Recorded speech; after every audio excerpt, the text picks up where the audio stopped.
Hi, all, and welcome to the next installment of Under the Skin. I'm really pleased to be joined by quite an old friend of mine and someone I played some cricket with back in the day. But this person's actually played for England in both T20s and ODIs. He currently represents Nottinghamshire CCC and is a global T20, star. He plays for franchises all over the world, including Calcutta Knight Riders, Melbourne Renegades, the Quetta Gladiators, Barbados Triumphs, and newly has been representing Team Abu Dhabi in the T10. I'd like to welcome Harry Gurney. Hi, Anish. Good to see you, mate. How you doing, pal? You okay? Yeah, very well, thanks. Good stuff. I mean, yeah, there's a lot of teams you played for there, and it's something that we're going to talk about a bit later. But really, thank you for coming on and taking the time to spend some, with us here. How have you been keeping yourself busy during the lockdown? I'm sort of quite fortunate in some ways. It's, I live in the countryside for a start, so we've got lots of fields around us, and so in the first lockdown when the weather was amazing, feels like a long time ago now, but with, lots of walks with the family through the field and all that kind of stuff, and then we had a sort of normal-ish summer, didn't we? And then obviously since sort of December, it's gone back into lockdown. But for me, A, having that countryside around me has been great. B, I've got a 3-year-old who keeps me really busy. And C, I've got a business as well. I've got a couple of pubs. So it's given me an opportunity, although they're not trading, to really get stuck into them behind the scenes and make sure that we've got big plans for the company. So making sure that it's a sophisticated operation behind the scenes, ready to expand, because really it's sort of meandered along for the first 3 or 4 years of its existence while Brody and I were off playing cricket around the world. So I've had a year really now, pretty much focused full time on that. So I'll look back on these lockdowns with a sort of perverse fondness, to be honest. Having said that, as everyone is, very ready for it to be over now. Yeah. No, I mean, really hoping that we can have a normal summer of cricket this year. Obviously, last year we started a bit late, but it would be great to see, the whole country getting back out there playing and having a normal summer. And obviously socially as well, it's been tough. I mean, the third lockdown's been harder for a lot of people with the cold and everything else. So yeah, no, that would be great to go back to that. And obviously you had an operation on your arm, not so long ago. How's that coming along? Are you going to be ready for this summer, do you think? Yeah, so my left shoulder, I had a rotator, quite badly torn rotator cuff, which I think had just been gradually getting worse for sort of 3 or 4 years, to be honest. It was something that I've been managing for a while. I had a lot of cortisone jabs, and it just got to the point where the surgeon said, look, we're going to have to intervene, unfortunately. So made the decision to do that in August, September time. Went under the knife in September, and it really is a 6 to 12 month kind of comeback. So my next competitive scheduled game is the 9th of June, which would be the Nottinghamshire's, or the Outlaws are called, in the T20 stuff, their opening game of the Blast. So that'll be 9 or 10 months post operation. So that's my target, and obviously I'm pretty, the way things are tracking, I'm pretty confident I'll be ready well in advance of that. So I think once the season starts in April, I'll probably be, I would imagine, going and joining in with the net sessions, and maybe even have a bowl with the red one, just get the body moving again, joining those net sessions and build up to the Blast starting in June, and then the 100 straight after that. Yeah, and I mean, obviously they won it last year, the Blast, and so just having you back is obviously just an additional boost, really, I guess, for them, because they did such a good job last year, and having players like you coming back into that fold can only mean, they're very strong, potentially, favourites to win that again, potentially. So, and obviously some of the boys went really well in the Abu Dhabi T10 this year, so it'd be interesting to see. Yeah, I think the Outlaws, we've been for the last few years, with the bookies going into most Blast seasons, either favourites or joint favourites. We've got to, we like to think that we're building a bit of a legacy, and it's been building for a while. Since 2012 when I joined, when I joined the same time as James Taylor, Michael Lum, those kind of guys, and the team has evolved a little bit. But Dan Christian's come in the last few years as captain and really sort of galvanised the group, and we've got a really good, young, hungry group. And actually, despite the fact that there's the average age, if you don't include me, is quite low, there's quite a lot of experience there. Someone like a Tom Moores, who's one of the younger members of the team, has actually got quite a significant amount of experience now, both at domestic level, but actually also he's had a little taste of franchise stuff as well. So I would say in that format, Nottinghamshire are stood in pretty good stead for years to come, and didn't look like they missed me too much last year, to be fair, which I was a bit offended by. But no, I'm sure they'll love to have you back, and yeah, it's only going to benefit them. Yeah, Dan Christian, what a legacy he's got personally. I saw the other day, obviously he's won a T20 competition every year for like the past 10, 11 years. So right. It must be interesting to be led by someone like that, who's, well, clearly a winner, simply put. Yeah, and he's one of my best mates. He's done a real major reason for my success in the last couple of years on the franchise scene. He's always, ever since he joined Notts 5 years ago or whatever it was, he saw the value in me as a cricketer, I think, and he's set about trying to get the various teams around the world that he plays for to sign me. And eventually, a couple of them got bored of him nagging them and just signed me.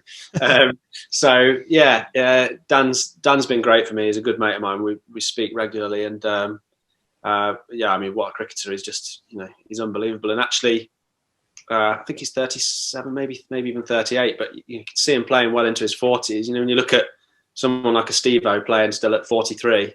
Yeah. Collie played till he was 40, didn't he? Chappell, people like that. You look at DC, he's as fit and athletic as any of them, if not more so. So I don't think he's going anywhere in a hurry, to be honest. No, and obviously he clears the boundary by some distance still. So still some power in those arms for sure. Yeah, I mean, obviously you're an unusual guest, I'd say, on this show, because most of them are very frequent indoor players, or have certainly played a lot of indoor cricket. You yourself have actually played, so it's not like you haven't played at all, but it's only been a couple of games. But one of them was with our old club mates at Loughborough Town, and you played that at the Leicester Sports Centre there in Freeman's Commons. So how was that experience? One, playing with your mates, but as an indoor game, how did you enjoy that? Yeah, it was fun from memory. I mean, it's such a long time ago now. I mean, I bet it was, how old am I? 34. I bet it was 17, 18 years ago, probably. But yeah, I remember it was good fun. I think some of the Enderby boys maybe played as well. Yeah, good memories of it, but that was my only real game. I think I had a little dabble maybe when I was at uni as well. In the indoor centre at Headingley once. My main memory from that is the ball, it zips through quick, doesn't it? Yeah, so, and I can imagine you were very quick with it. So it involves some good pace in there, because the ball just skids off the hard surface. So quite good fun, actually. Yeah, cool. Okay, so yeah, I mean, one game, enjoyed it. It's good to play with, obviously, mates that potentially you wouldn't have played with other than club cricket and whatever else. And I think the Enderby lads are still playing actually at the Leicester Sports Centre still. So 18 years later, and they're still going. And right. It's Connor's down there. He's still running it and enjoying it. That's the first time I met Connors, I think. Yeah, no, cracking lad. So he's still loving the game from what I remember. And yeah, they're going well. But the reason kind of I wanted to link this together, I guess, is so we went to the same school, Loughborough, and that's probably where, if I didn't first meet you at Loughborough Town when I was about 10, it was definitely at school, because I joined the grammar school at 10 years old as well. So we went to the same school and played at the same club. But how do you think indoor cricket, during the winter can help schools, whether that be state schools or private schools, in terms of just playing more cricket? Well, I think it would allow you to, certainly in the private sector, you've got you only really play cricket for one term, don't you? The summer term, and there's winter nets and things like that. But what it would allow you to do, I suppose, is to extend that to maybe 2 terms. So maybe in the spring term, when rugby becomes hockey, you have some indoor cricket kicking in. And I guess the other advantage to it as well is I sort of see it, and forgive me if sort of disrespectful comparison, but I sort of see it almost like the five-a-side of to football or futsal. Indoor cricket is to sort of full 11-a-side cricket, and what's great about that is it's more accessible, and you can appeal to a sort of a wider section of the public, and you're not reliant on bloody weather all the time either. No, no. I mean, look, what you said, not disrespectful at all. I mean, that's one of the things that, we say when we advertise the game. It is a bit like, we say cricket on steroids or whatever else you want to call it, but it is the futsal or the five-a-side version to what is 11-a-side football. It's a short game. It's indoors. It's never abandoned. Easily accessible because you don't need all the kit and everything else. But the way I see it is that a lot of these schools do only have one term of cricket, or they have potentially maybe not much cricket at all because the facilities don't allow at a state school, for example. But I think most places have access to a sports hall. Most places have access to some kind of indoor facility where we could certainly run schools comps through the winter and give them that bit of extra play. So I mean, and it's good to hear your thoughts on that, and what you said, spot on. You summed it quite nicely there. In terms of you now personally, I mean, you've had an amazing career. I was just going through all of the stuff, and even if you've been to school with someone and played with them, you do follow their career generally, as you have done the past 10 years. But for you, what's been the best moment of your career so far? I mean, I'm sure you've got lots to pick from, but it's tough. I mean, it's firstly, I think you're right. It's sort of gone for me. I still can't believe really the journey I've been on for the last 15 years. It's just exceeded any of my expectation or dreams as a youngster. I can remember going down to Leicestershire, down to Grace Road, and watching. They used to, every year there was a day-night match, and they'd get these floodlights in on the back of a lorry, and it was once a year, and they'd rent them. Dad always used to take me to that game, and because it was in the evening, so you could. And I remember going down to Leicester and watching that in front of probably 1,000 other people, thinking, God, imagine playing here in this game with my name on my back. And then we played a couple of cup finals there for Loughborough Town. And again, thinking, wow, this is amazing playing at Grace Road. So to have then gone on and done what I've done, I'm incredibly proud of. Highlight, it's really, really difficult to pinpoint one thing. I would say generally when people ask me this, I cop out and I have three answers. That's fine. Go for it. Three's good bias. Okay, three. So being picked for England, but particularly there was one particular game against India at Edgbaston, the T20, where I was bowling the 17th and the 19th over at Gurney and Rayner, and it was a run chase and it was quite close, and I just got it right. It was a little bit reverse swing. I nailed my Yorkers and closed out the game against arguably the best finisher the game's seen in limited overs cricket, or certainly one of. And I can remember that night going back to the hotel bar, and I was, that was sort of cloud nine, really. Doesn't get much better than that, apart from maybe a test match, I suppose, playing test cricket or winning a test match. One of the others would be winning the Big Bash in Melbourne. Melbourne Derby, I was playing for the Renegades against the Stars. Just the fact that I was playing in the Big Bash, first of all, such an incredible competition that I'd admired for so long, to actually feature in it was a real highlight of my life. To then get to the final was amazing. For it to be a Melbourne Derby in front of 40,000 people. And then the nature of that particular game, I think we got about 140, and they were sort of 90 for none, just cruising, absolutely cruising, and then just imploded. And it was just remarkable to be a part of. And again, I can remember just for that whole evening, just so surreal. You're just pinching yourself. I can't believe I've just won the Big Bash. It's unbelievable. So it was that. And the third one is 2017 for Nottinghamshire in England. That domestic season, we won the one-day competition. Particularly special for me was the winning the Blast, because in 2011, when I won it with Leicestershire, I'd played every group game in the quarter-final. I was joint top wicket taker in the country, and then I tore my side and missed the final. So to get to win a finals day, get it under my belt, and to take 7 wickets on the day like I did, and perform like I did, sounds a bit selfish, but when you win a trophy, when you've made a significant contribution to that trophy win on the day, it just has that extra special feeling. So that was an amazing day as well. So those would be the 3 days that I'll I'll never forget. And 2 of them are at Edgbaston, coincidentally.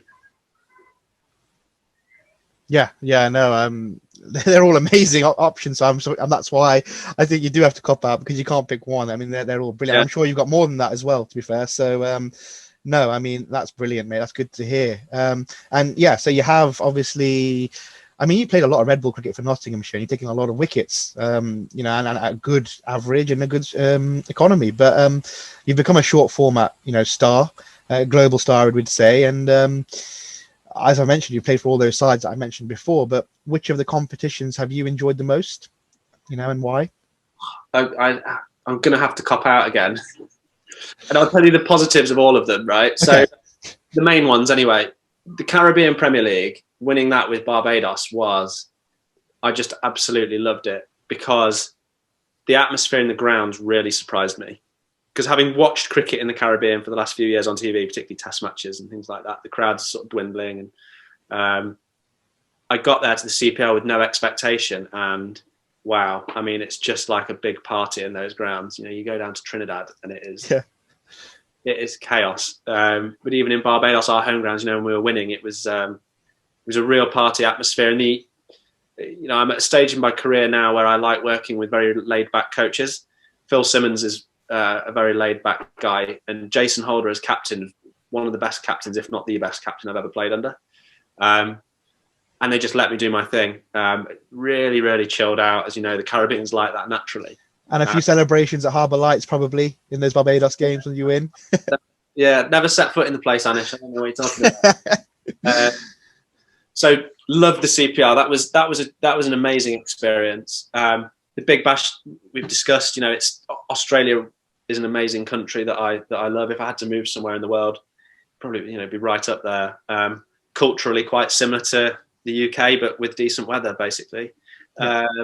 So that was amazing. Probably if I had to pick one, the most special one, I would probably have to say IPL, because it's the IPL. It's the biggest show in cricket. It's I think the 6th most watched league of any sport anywhere in the world. It's a real big deal. And you're part of the travelling circus for a few weeks, and gives you a taste of what it must be like to be a footballer. Really, you just sort of travel around the country and stay in all these amazing hotels. And my home ground, Eden Gardens, playing in front of 70,000 people. It was just a cricket mad country.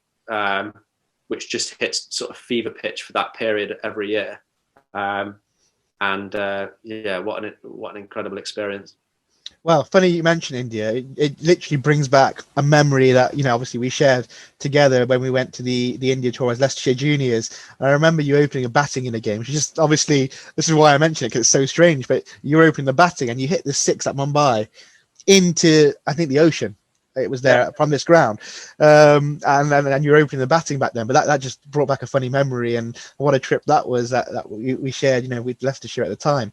Yeah. But yeah, the Indian fans, the Indian culture, the whole thing about that is it's just amazing, isn't it? And how they keep getting those crowds year in, year out, and it's the same. And the level of I just, it's my favorite competition to watch, to be honest. I love that month when it's on TV, and certainly when I enjoyed it more in November because it got us through that lockdown period. But it's a brilliant competition, and it's not a surprise you've picked that.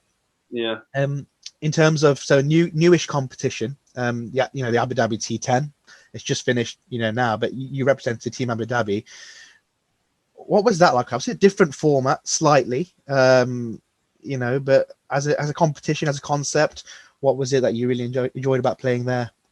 Yeah, I did a couple of years, one for the Northern Warriors, one for Team Abu Dhabi, and then obviously missed this one through injury. But I think it's a format that's got a future, actually. I was a bit sceptical, to be honest, before I went for the first time. But playing in it and watching a lot of it, obviously being in and around it, I think it potentially has got a future. We talk a lot about T20 being more suited to a modern audience because it's a shorter game, but it's still a T20. It's still 3 hours, whereas a T10 is much closer to sort of a football match kind of length. The other thing with T10 is, I don't know whether this would be statistically borne out or not, but seem to be more wickets than T20 than I think that there are in T20, and I think it's because people just go so hard that it leads to wickets. So you actually get runs and wickets, which is obviously entertaining for everybody concerned. So, and from a personal perspective, I mean, you know, you got to bowl 2 overs and field for 8, and you're off with your feet up. So it was absolutely great. Loved it. Well, I was going to say, surely those 2 overs are a bit more, you know. Well, as a bowler, I'm not sure. I mean, if I could bowl, but as a bowler, I'm not sure I'd enjoy that too much. You know, coming out. Don't put yourself down. I remember your off spinners. Little seamers now, mate. Little away nippers. Yeah, okay. Yeah, there's not much space for looseners. I know that. You can disappear. Yeah, you can disappear pretty quickly. Your good balls disappear as well. So, yeah. Tough format for the bowlers. It's funny though. You could get 4 for 10 one night and then none for 40 off 2 overs the next night. You know, none 40 off 2 overs is not that uncommon when you look across the T10 fixtures. So it's this carnage. Yeah. And the last question, kind of around the short format, you know, cricket and stuff, is the 100 coming up this year. You're at the Rockets, is that right? No. So I decided to go back in the draft. Okay.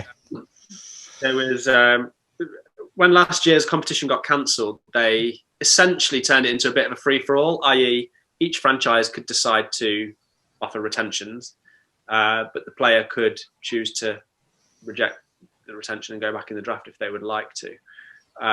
So I was offered reduced terms. If I'm speaking out of turn or not saying that, but anyway, I was offered reduced terms to what I was meant to be on last year, and I've got reason to believe that I might in the draft get a little bit more. So yeah, in I go, and we'll see. It's on the 22nd of Feb, so not too long now. So 22nd of Feb, the redraft. For those that are looking forward to the 100, check that out. Yeah, it'd be interesting to see then where you end up, and obviously a different team altogether again potentially. So yeah, it could be interesting. I'm not going to tell you, but I think I'm pretty confident I know where I'm going, to be honest.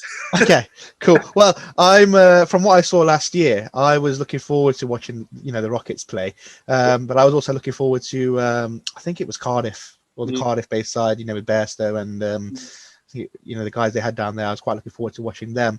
But yeah, no, I mean, it's a big summer potentially for the UK, and it's a new comp, so looking forward to seeing where that, you know, heads.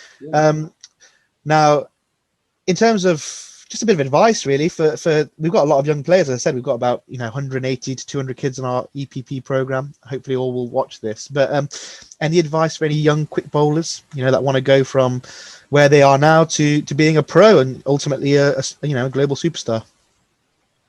I mean, I guess from an actual cricket specific perspective, practice your Yorker, because in limited overs cricket, you know, there is one ball that will always be effective, and that is the Yorker. If you nail your Yorker, it is not going for 6, unless it gets paddle swept, which would be a remarkable shot if you know. Whereas my back of the hand slower ball, for example, I can execute it perfectly and it can land in row Z. So, and I believe that the way the game is moving is down the limited overs route, and I believe that that's where the money is going to be in the future. So I would say to a young bowler, nail your Yorker. It's not easy to bowl a Yorker. You know, if you stand on an ocky with a dart, and you throw the dart at the dartboard, the angle between your release point and the top of the bullseye and the bottom of the bullseye is a greater angle than the angle between when I release the ball and 2 lines on the pitch 1 metre apart at the other end. Right, okay. I.e., to land on demand a ball within 1 metre length on the pitch is harder than hitting a bullseye on dartboard. Okay, that's interesting. I didn't know that, and it's actually a nice way of putting it, to be fair. Yeah. And for you to what that means is, if you want to play in the IPL, the Big Bash, for England in T20s, you want to be one of the best death bowlers in the world, or one of the best bowlers in the world in that format. It's not as simple as sitting in a team meeting and going, "We should bowl Yorkers today." It's a life's work. You got to, you know, think how many hours does Phil the Power Taylor spend at the dartboard, or did? He's retired, but you know, nailing the Yorker is not easy. It's not something you can just do overnight. You've got to practice and practice and practice and practice. And in terms of other general advice for young cricketers in general, really, for me, you know, it was all about commitment. I think I was always a good junior Anish. You would know better than me, but I wasn't one of the best necessarily. There were always cricketers probably that were better than me in and around my age group. But I think I was always probably the most committed. You know, I would never dream of going on a summer holiday. My family all going off to the south of France, and I said to Dad, "We're staying. I'm not missing any cricket." And I was obsessed. I fell in love with the game, and I was obsessed. And I had that sort of tunnel vision. And my belief is that if you've got a bit of ability, and you've got that tunnel vision and resilience, you'd be hard to stop. No, I mean, good words. I mean, yeah, the people we spoke to some brilliant people on this you know, kind of show, and they've said similar things: resilience, hard work, you know, all those key buzzwords. And you know, it's proven. Actually, you know, what you said is when we were playing junior cricket, the one thing I always remembered was Harry Gurney was extremely fast when we were kids, but not necessarily the most accurate. You know, I think you'd admit that yourself. And then to see how you've gone from being a bit, you know, sporadic and not quite hitting your areas and lines all the time, you know, 15, 16, we're still young, but now to a Yorker at will, you know, being able to nail your slower ball shows how far you've actually come and how much work you put in. So, you know, it shows that with enough hard work, you can get to where you want to be. And it's the same with indoor. Obviously, yes, being a global star, you need to be able to follow those deliveries. Those of you that do just play indoor, the kids out there and are looking to play for England indoor one day, just the same, it's important to hit the Yorkers indoor. It's important to not let that batsman hit you to, you know, the back net. It's important to hit the areas that you want to hit to, you know, counteract the batsman. So it works the same. So practice, hard work, resilience. You know, when it's not going well, keep going, find a way. Yeah, no, well said, Harry. And so I guess the kind of final thing is, you mentioned it a little bit at the start, but it'd be nice for our kind of viewers to know, at the minute, a lot of the indoor is played in the Midlands. There's a lot of people around here. But the projects that you're running at the minute, you've obviously got your two pubs, it's Tap and Run and Cat and Wickets, and you and Stuart Broad do, you know, own those together. Tell us a little bit about those pubs. Yeah, so the operating company is the Cat and Wickets Pub Company, and we've got the Three Crowns and the Tap and Run, the two pubs. We started in 2016. The company sort of meandered along for 3 or 4 years while Brody and I were busy playing cricket. And in the last 12 months, I've become very actively involved. Obviously, I've been around and had more time to do so. And we've got a business plan in place, and we're hoping to grow the group of pubs over the next few years. But yeah, we're really proud of them, particularly the Tap and Run in Upper Broughton, which is we see as our sort of flagship now. It's a really beautiful building, and the food's fantastic, and the team there are brilliant as well. So yeah, really proud of it, and something that I feel quite fortunate to have in my life in some ways, because I've spent, you know, from the age of 10 or 11 or whatever it was, when I first picked up a cricket ball, I just fell in love with cricket and sort of never looked back. And now into my mid-30s, I've got something outside of cricket which I love just as much. So excited about moving, sort of phasing over into the world of business when I finish playing cricket. But as long as my body allows me to, I'll carry on playing cricket for a little bit longer. Yeah. Yeah, well, I mean, there's a few things to take away from that, and one of them is that no matter how big, you know, a sports star you make it as, you know, there is a point in your career where that ends. And, you know, a lot of, you know, what are you going to do after that? You know, some people may go into coaching and other things, but what you've done and how you've done it's absolutely incredible. And I mean, yeah, obviously a bit of foresight there from you and Brody. But I mean, if anybody does get the opportunity, guys, please visit those two, Tap and Run, or the Cat and Wickets, and test it out for yourselves. I mean, you know, enjoy it, have fun. Perhaps you may see Harry or Brody down there one day if you pop in. So, you know, it'd be quite nice. There you go. Good. Harry, thank you so much for your time. It's been, I mean, anything else that you'd like to say about anything else, or is that about it really for? No, nothing springs to mind really. Just, you know, keep, you know, anyone listening, just enjoy your cricket. If you want to start taking it seriously, then work hard and have that tunnel vision and commitment, and be resilient. Is easier said than done, but don't make excuses. You are responsible for yourself and your career, and take responsibility for it. Work hard, remain focused, and you'll give yourself a decent chance. Brilliant. Well said. Thank you very much for joining us, Harry. It's been a real privilege, and we really appreciate your time. Thanks, Anish.